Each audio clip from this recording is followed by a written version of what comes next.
So let's talk quickly about some of the things, quality stuff that you need to try to catch your trophy. Line obviously is the connection between you and the fish. People spend $500, $600, $700 on a combination, and then they say, well, you know, I'm going to save a little money and buy some line. This is the wrong time to cheapen out. Again, manufacturers, regardless of who makes them, whether it's Power Pro, the Daiwa stuff that's out now, all quality stuff.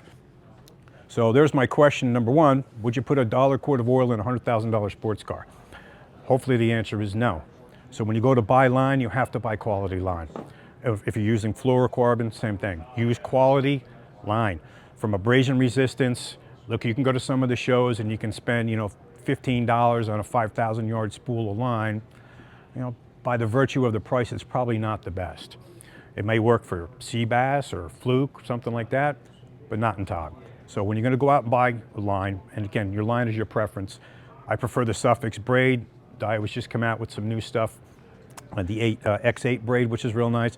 Those are the two fluoros that I use, but again, Bizzari makes good stuff. It really depends on what your preference is. So buy quality, mono, and fluoro, don't cheapen out. A lighter braid will allow you to use lighter jigs. The lightest jig I've thrown to date, which last year, meaning in the fall, was a 1/2 ounce jig in 60 feet of water. And people are like, that thing is never going to get down. So if you have heavy, heavy braid, there's more resistance as the tide or the current moves because it's a thicker line. So get away with the lightest you can. On my jigging setups, I have 20-pound braid, and the heaviest that I've gone is a 30-pound fluorocarbon top shot. Some guys will go 40. That's okay. You don't want to go to 20 and go to a 60. That's just kind of overkill. So it's your preference. 20 to 40-pound test seems to be common. Keeping in mind that braid, regardless of who makes it, if it's 20-pound braid, it doesn't break at 20 pounds. It may break at 23, 24, somewhere in there. Right, so again, it's your preference as far as what you like braid-wise. This is a new line. I haven't used it yet, but it's a sinking. So for jigs, it's probably advantageous to get a line that's a braid that sinks, especially if you're using a lighter jig. Daiwa just came out with it. I've only used the other brand, the other version of this, not the sinking stuff. That stuff right here is on one of my rods, on my conventional rod. But again, everybody makes good stuff. So whether you like Power Pro, you like Daiwa, you like Berkeley, again, compare apples to apples. If it's $25 a spool and you go someplace and you find a spool that's $3.99, again, chances are it's probably not that high quality stuff. Let's talk about some advancements in rods and reels. When I started blackfishing with my brother back in the Mohawk, again, 40-some years ago, I kid you not, my brother went into the fisherman's den down there and they had a cardboard 55-gallon drum full of rods that were like, you know, clearance type of thing. He went in and bought a $15 conventional rod. We didn't know any better, with a cheap reel, and that's how we started blackfishing. So if I were to take that rod today compared to what's out now, there is no comparison.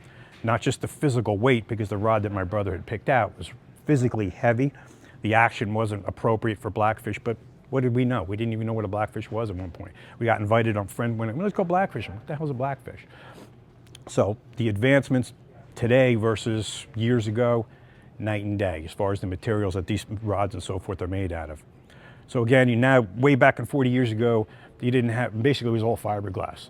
Then they came out with a composite graphite or fiberglass combination, and we'll talk about actions of the rods here shortly. So the materials that these rods are made out of now, excuse me, are much more advanced, they're lighter, they're stronger than what was out years and years and years ago. And sensitivity with blackfishing, with most fishing, is the key. Because sometimes if you've blackfished before, you know what I'm talking about. You'll feel a scratchy bite, or sometimes you won't feel the bite at all, depending on what kind of rod that you have.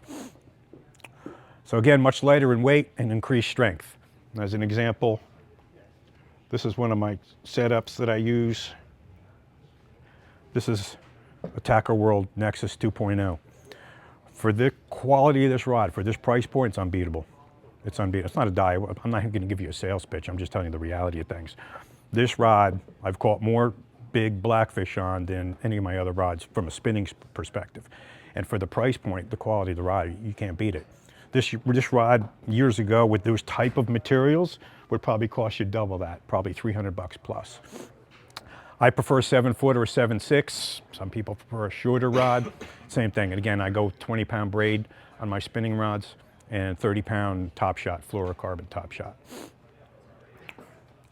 So again, you can still maintain the quality at a reasonable price. If you remember, well, some of you are much younger than I am, but if you remember when the calculators first came out, what was a 4-function calculator was like $300 or something, some ridiculous price. Right now you can get quality rods like this for under $200 from all different manufacturers. So as cliche as it is, the tool in the toolbox, you have to have the proper equipment. If you're happy just catching 16-inch fish all day, then you can use whatever you want. Right? If you're truly targeting a trophy fish, depending on where they live, you cannot skimp on the equipment. It's just that simple. Yeah, you may swing all day on 16-inch fish, but the one bite might be the one personal best. You just don't know. Balance, you've heard this in the freshwater scenario.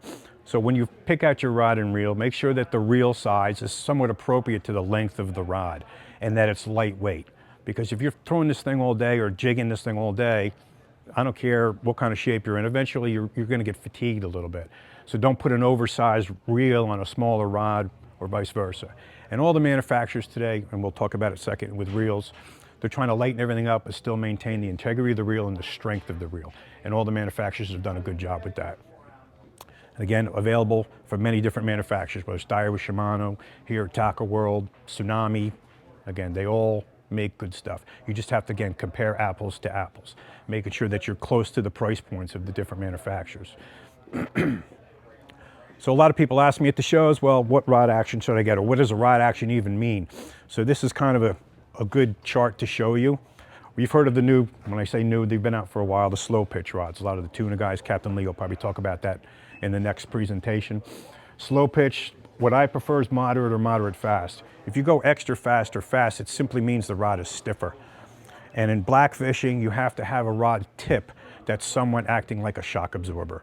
When I first got into this, and then I guess probably maybe 10 years ago, I had a friend of mine make me a rod because I wanted something I could handle, say, 12 to 18 ounces of lead, depending on the current.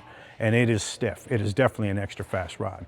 I caught my personal best tog on it, luckily, but I'll explain why I was actually lucky, because the rod tip was so stiff that if the fish had made a couple more runs, would have pulled the hook right out of their mouth. So you want something that's fairly soft at the tip, preferably moderate or moderate fast. But ultimately, if you like a rod that has a fast taper or fast action and that works for you, then that's what you go with.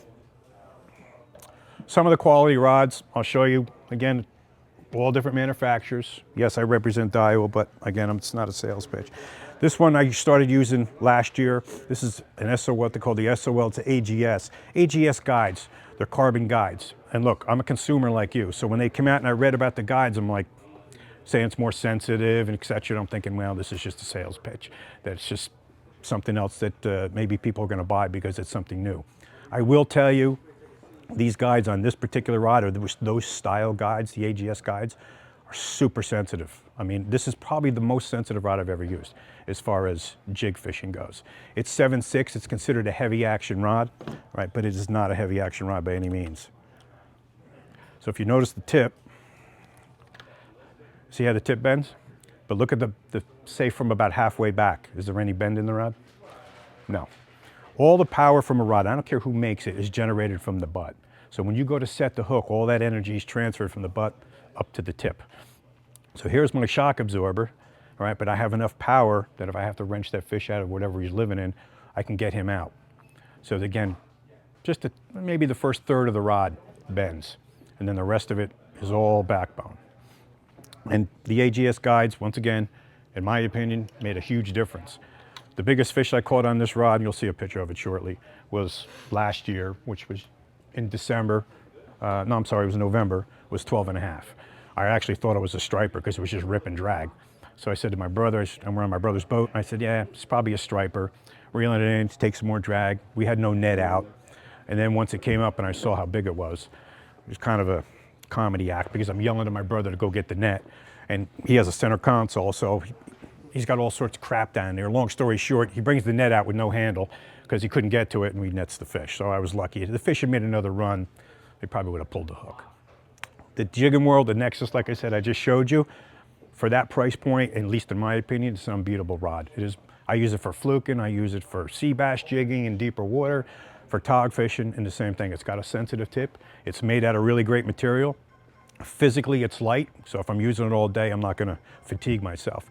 The Daiwa has a Proteus inshore. Again, the hybrid nanocarbon rods, there's a bunch of different manufacturers. You prefer Shimano, whatever, everybody makes a good rod. Just again, compare price points. This is a new black line that Daiwa came out with. Great if you're a striper fisherman. This is probably one of the unbeatable, best striper rods I've ever seen, spinning and conventional. Let's talk about reels real quick. So like I said before, the goal of any manufacturer, I don't care who it is to decrease the physical weight of the reel, but still increase or maintain the strength and the reliability of the reel. The internal guts compared to 10 years ago on any manufacturer is night and day, because they're using lighter materials, again, physical weight, but they're not sacrificing the power or the quality of the reel. This is a must. If your drag binds up in a big fish of a lifetime, and chances are you're gonna pop the line, depending on what braid or pound test you're using. And again, most reels, use some common sense, have good smooth drag systems.